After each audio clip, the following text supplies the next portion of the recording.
What up, guys? Colton, Lindsay here, Fearless Agent Live.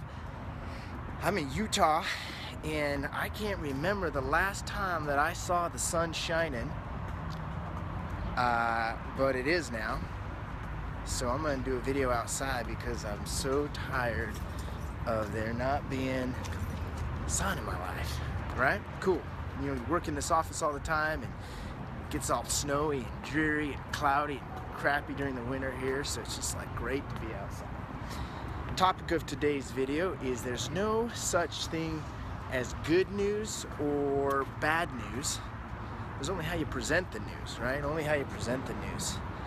I'm going to give you an example, right? So part of what during our Fearless Agent presentation is talking to sellers about the power of our negotiation skills, right? The power of presenting, the power of just how we spill the beans with the other side of the good, the bad, the ugly, and in between, right? And I want to share with you not necessarily a how-to type in this video, but kind of the results of oftentimes we face conversations with our clients that we don't necessarily like to face, and how we face those conversations may make or break a deal, may cost some money or not. Okay, so part of what we do is we sell mobile homes, and we charge a flat fee, $5,000 no matter what. Like, we got to make that per deal or we're just not going to do it. There's none of this 3%, 10%, whatever.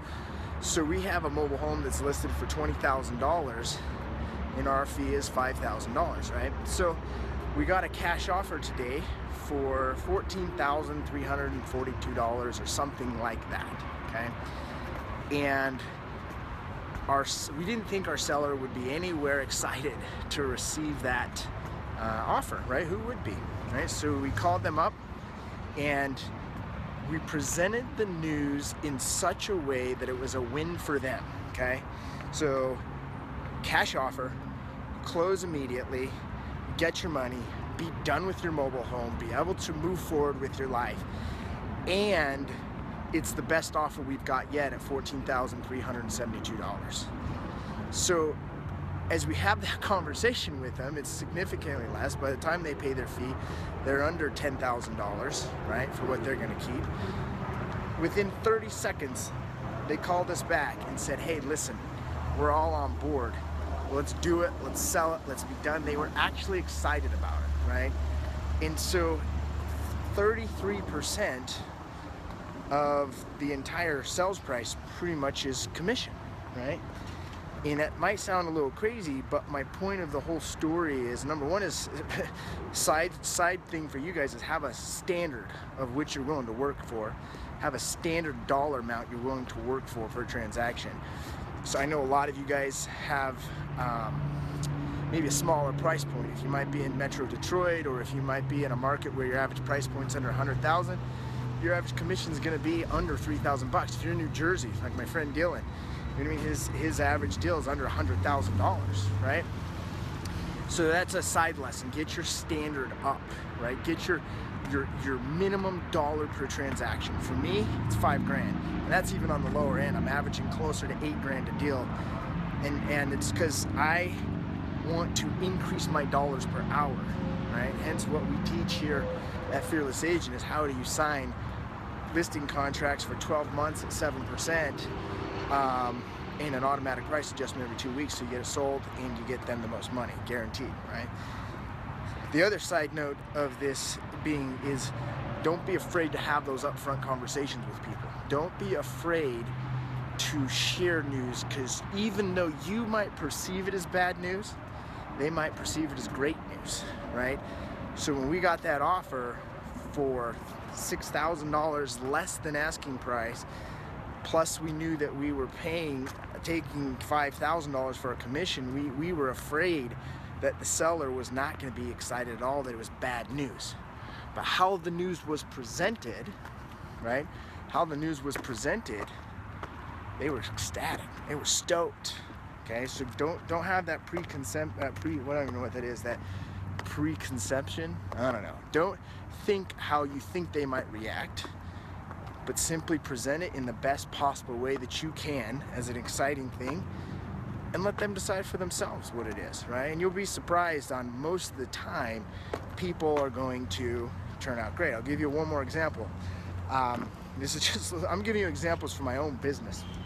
This has barely happened. For whatever reason, we goofed in an addendum, and we had thought we negotiated $5,000 in closing costs for our buyers, and we didn't. Like, it was zero. So we get to closing, our title company, our lender, everyone's got the $5,000 figured in, and there's no $5,000 agreed to. Okay, so that sucks, right? So it's the day before closing, we find out that we don't have that $5,000. Guess who's paying for it, right? Well, yeah, we gotta cover that, right? So I got thinking in my head, okay, this seems like bad news, right? First of all, we got really, really clear with our clients, because we owe it to them. Say, hey, listen, we messed up. There's no $5,000 there for closing costs. So they were actually really cool with it. They wanted to just say, hey, you know what? Stuff happens, we'll cover it. Our clients literally told us they were going to cover it, and we said, no, it's our bad. We messed it up. We're going to take care of it. We're going to fix it, right? The other thing is, looking back, is we would have never negotiated that deal of zero closing costs. That was never the intent. So the seller would have never got that money from us, right? So what we did is the appraisal came in $2,000 higher than where it's at. Our buyers agreed to raise the purchase price $2,000, so that covers $2,000 of it. And then we just told the other side, say, hey, listen, here's the deal. So we're gonna need another $2,500 from you guys to close this thing, or we can't close, right? That's just the reality of it. Plus, oh, by the way, we've got the contract negotiated such that if we do cancel the contract, we get all of our earnest money back, so we're good and safe there. We're still gonna close, but they don't know that, right? And so anyways, they agreed to that. There's $4,500. All of a sudden now, taking that $5,000 problem and reducing it down to $500, simply because of how we presented the news to both, well, I guess not just both, but all parties involved in the transaction. Okay, so there's no such thing as good news or bad news. It's all on how you present your news. So the best news that you can be presenting on a consistent basis is news of people signing a listing agreement with you, or a buyer contract with you. Okay, so how are you presenting that news? Because how you present the information of, hey, Mr. Buyer, Mr. Client, we messed up, we missed $5,000 for your closing costs. How you present that is going to make or break your entire relationship with this client. This client is not just a one-time deal. Literally, this year alone, so far, we've got $3 million in volume working with this one client. So it's a repeat client of 6 transactions this year alone. So you want to definitely take care of that, right? So here we are going to the largest client of the year and say, hey, we messed up, right? So that how you present that is going to be huge. That relays over into how do you present that with inside of your presenting for your business, presenting to get business, right? If you are presenting news in such a way that is resisting, right, is resisting them signing your paperwork, you're gonna lose out on deals. Sorry, I'm trying to get this sun just right. I don't know how to do it. There we go. So how are you presenting? How are you presenting your news? And there's a couple of strategies that are really, really important. Number one is always having, in my opinion, be completely authentic, right? Always be completely authentic up front. Don't try to paint a different picture. Paint the real picture, the reality. People deserve that, okay? Number two is have the agenda set, what we call an introduction, or along with the preview of coming attractions, have the agenda set for the news you're gonna be breaking, right? Here's what we gotta go over, blah, blah, blah, blah. And then get great at asking questions. A lot of presenting has to do with how you ask questions. Asking better questions will get you better answers, and better answers will get them more excited about you and your service and what you do, okay?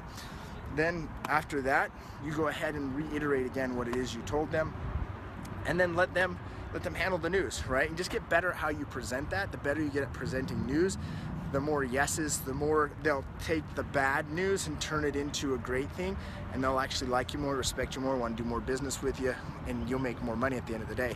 So I just share with you guys 2 examples literally going on in my business that is news, good, bad. Hey guys, what's up? That's the crew. This is a live stream. Everyone say hey on the live stream.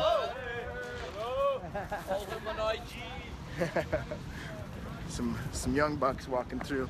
So anyways, guys, take that for what it's worth, and the first place to start is understanding on your presentations is where you got to present that. Adios. Hey, what's up? Here's Blaine too. Say hi to Blaine. What's happening? This guy is the world's greatest broker on the planet. True or true? True.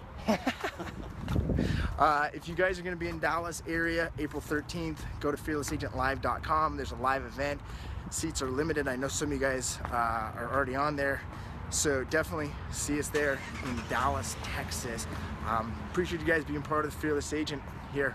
Got some people. I don't know if I'll be able to see comments tonight. I haven't been working on my phone, so comment away. I'd love to see what your comments are. But my first experience walking on fire was like a lot of people's with Tony Robbins on Unleash the Power Within. And when I did it, it was awesome. You guys probably heard it. I've heard the saying, cool moss, cool moss, cool. It's like you're walking on cool moss and mentally going through that.